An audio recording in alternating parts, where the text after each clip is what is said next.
update ng bayan, maasahan anumang panahon. Magandang araw po sa ating lahat. Narito na ang latest update sa lagay ng ating panahon ngayong unang araw ng Disyembre 2024. Sa kasalukuyan ay nagpapaulan sa malaking bahagi ng Southern Luzon ang shear line, samantalang nagdudulot naman ng maulap na panahon na may mga kalat-kalat na pagulan ang northeast monsoon o amihan sa nalalabing bahagi ng Luzon.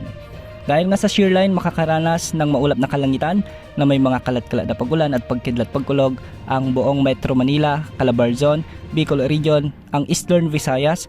May mga pag-ulan din sa bahagi ng Western Visayas sa may Bulacan, Oriental Mindoro, Marinduque, Romblon, sa may Negros Occidental at sa Cebu. Pinag-iingat natin ang ating mga kababayan dyan, lalo na yung mga ilang araw ng inuulan dulot ng shear line dahil posible ang mga biglang pagbaha o pagguho ng lupa kung may mga umiiral na katamtaman hanggang sa malalakas na pag-ulan.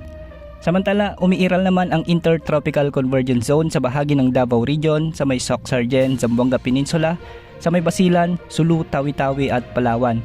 Ang mga lugar na ito ay makakaranas din ng maulap na kalangitan na may mga kalat-kalat ding pagulan at pagkidlat pagkulog.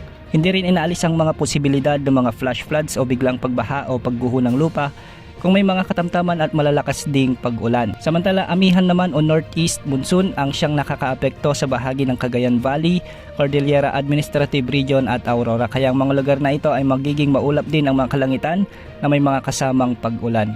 Posible rin ang mga flash floods o landslides kung may mga katamtaman hanggang sa kung minsan ay malalakas ding pagbuhos ng ulan. Samantala sa Ilocos Region at nalalabing bahagi ng Central Luzon ay magiging bahagyang maulap hanggang sa maulap din ang mga kalangitan na may mga isolated light rains o kalat-kalat na mahihinang pag-ulan. Kung mapapansin natin, ang amihan ay halos sinasakop na nito ang malaking bahagi ng Luzon, kaya sa mga susunod pang mga araw ay magkakaroon tayo ng amihan surge o northeast monsoon surge. Mas malamig na panahon ang inaasahan sa mga susunod na araw at linggo. Samantala sa nalalabing bahagi naman ng ating bansa ay magiging bahagyang maulap hanggang sa maulap din ang mga kalangitan na may mga isolated rain showers and thunderstorms. Dulot naman ito ng mga localized thunderstorms, kaya posible pa rin ang mga biglang pagbaha o pagguho ng lupa kung may mga severe thunderstorms. Samantala wala naman tayong namomonitor na panibagong nagbabantang LPA o bagyo na posibleng pumasok sa ating area of responsibility sa susunod na 3 hanggang 5 araw. Ulitin po natin, ngayong araw ay posibleng makaranas ng mga heavy to intense rains o katumbas ng 100 to 200 mm na pag-ulan ang malaking bahagi ng Quezon Province, Camarines Norte, Camarines Sur, Catanduanes, Albay at Sorsogon. Ito po ay dulot ng umiiral na shear line, kaya pinag-iingat natin ang ating mga kababayan dyan dahil posible ang mga pagbaha at pagguho ng lupa.